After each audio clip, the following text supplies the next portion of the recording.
Intanto ha chiuso con successo anche quest'anno la campagna di sensibilizzazione organizzata dall'Associazione Meridiani Sii Saggio, guida sobrio, che ha coinvolto migliaia di giovani di tutta la Campania. Sentiamo.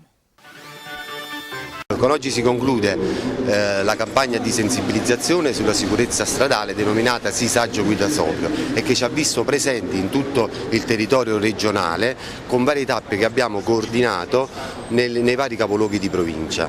Le scuole quest'anno hanno dato la loro massima adesione ed infatti vediamo la massima e la vasta partecipazione appunto dei giovani, delle scuole medie inferiori e superiori. Quest'anno abbiamo previsto una serie di premi e quindi un concorso di idee che ha avuto lo scopo di individuare i lavori che si sono particolarmente distinti e quindi premiare quei giovani che più degli altri hanno risposto a questa campagna di sensibilizzazione. Hanno partecipato in tanti e gli elaborati che sono arrivati sono stati tantissimi. Infatti per la commissione tecnica scientifica non è stato facile individuare i lavori che si sono particolarmente distinti perché molti in effetti hanno rispettato appieno il concetto di sicurezza stradale.